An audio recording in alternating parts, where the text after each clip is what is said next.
राधे राधे, जय माता दी दोस्तों। स्वागत है आप सभी का स्टोरी विद हनी चैनल पर।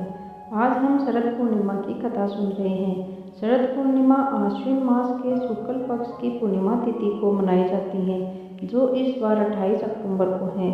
ऐसी मान्यता है कि इस दिन चंद्रमा अपनी पूर्ण कलाओं के साथ होता है।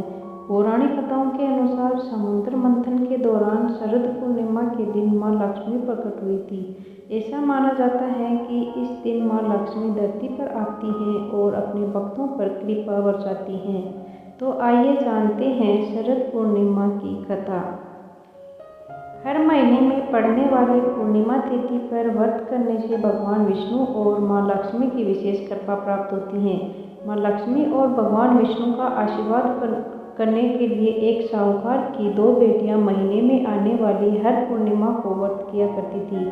इन दोनों बेटियों में बड़ी बेटी पूर्णिमा का व्रत पूरे विधि विधान से किया करती थी, जबकि छोटी बेटी व्रत तो करती थी लेकिन नियमों में उस तरह से पालन नहीं करती थी। नियमों को आडंबर मानकर उनकी अनदेखी करती थी। जैसी ही दोनों बेटी बड़ी हुई, साहूकार ने दोनों बेटियों का विवाह कर दिया। बड़ी बेटी के घर समय पर स्वस्थ संतान का जन्म हुआ। छोटी बेटी को भी संतान हुई, लेकिन उसकी संतान जन्म लेते ही दम तोड़ देती थी।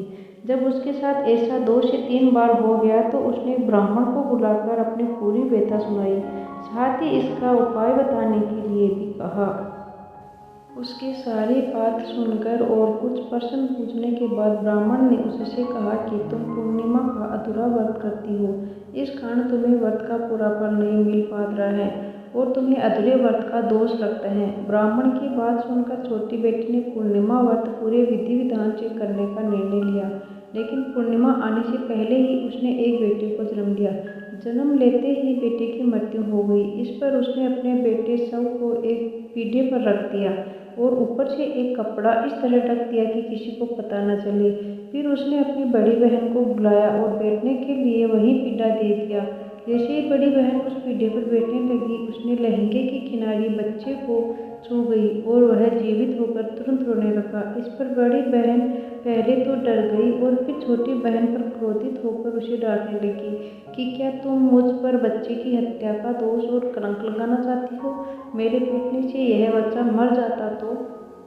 इस पर छोटी बहन ने उत्तर दिया, यह बच्चा मरा हुआ तो पहले से ही था दीदी, तुम्हारे तप और स्पर्श के कारण तो यह जीवित हो गए हैं। पूर्णिमा के दिन जो तुम व्रत और तप किया करती हो, उसके कारण तुम दिव्य तेज से परिपूर्ण और पवित्र हो गई हो।